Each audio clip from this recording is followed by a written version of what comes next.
So this video features one of my favourite designs I've done in a while. This set has some stripes, some matte, some shiny, some embossing, some swirls.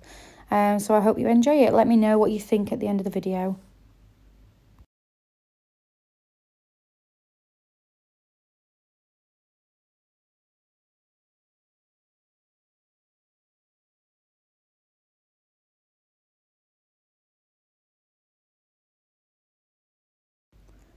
So I'm going to take my 11mm detail brush that I do most of my designs with, and I'm going to do my stripes. You want them really, really symmetrical. You want to work quite slow. This is sped up a little bit, but you do want to work quite slow. You want to practice this technique because it's about an even pressure and knowing how much gel is on your brush to how thick and thin your lines are going to be. So keep adding to, using all the colours in your palette. So your design flows really. So add a little bit of white. If you've got a little bit of a line that is a little bit wobbly, just make it a slightly thicker line. Don't aim to do thicker lines, they'll just sort of evolve. So just keep adding your lines to, then cure that and then top coat that.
So once your base designs and your stripes are done, I'm going to go on to my swirls, which I've done loads of videos on this. It's another of my favourite techniques. So I do teach classes on this. So if you want to come and learn the stripes, the line work, the swirls, come and see me in person in Yorkshire and I will show you.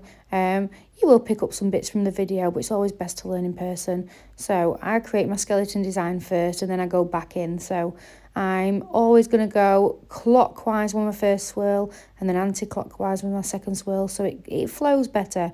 So I'm using an 11mm detail brush and I'm fully loading my brush, and the finer the lines, the less gel polish I'm using on my brush. So you'll see I'm using the gel polish that's already in the previous swirl to give me those finer lines. So I'm using the whole of the brush, and then onto my finer lines, I'm actually using the very, very tip of my brush. So just keep filling it in. Make sure, look away from a distance from time to time, just to get perspective on your design, especially when there's lots of detail going on. We've got the stripes, we've got the swirls. Then when you're happy with that, what we're going to do with this one, you can leave this matte if you want to and just double cure it in the lamp, or you can sugar it. So I'm going to sugar this one with a mix of clear powder, white powder and pigment, and it's going to give us a lovely shimmery effect. So once you finish your design, go ahead, emboss that, and then double cure it and take the excess off, and you get this lovely puffy kind of embossed look. Then I'm going on to my vertical ombre, which is a really easy technique to do. You want to use a couple of similar colours, so take a stripe of your darker colour first, then a stripe of your lighter colour, and take your ombre brush. You can do this with a fan brush, you can do this with a striper brush, but take your ombre brush and blend halfway through, clean your brush, splay your bristles back out and go again, and just keep blending until you're happy with it. Just out of shot a little bit there, but yeah, keep blending until you're happy with it.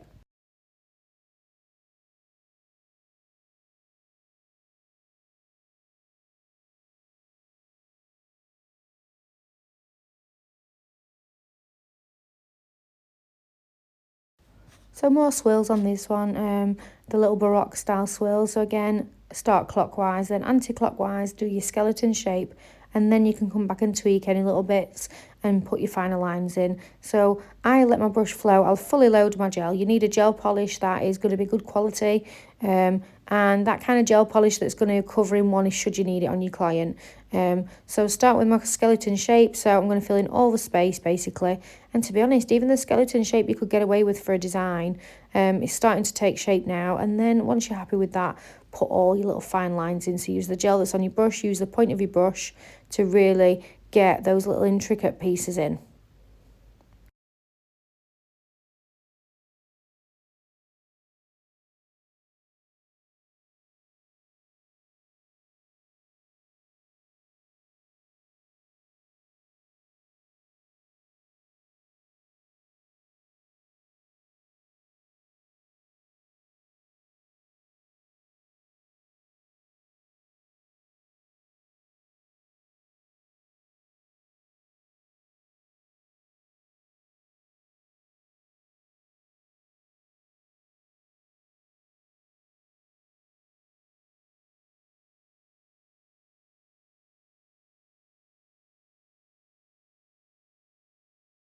So on this one, I've finished my skeleton shape. I have done my frame around the outside, which I quite like.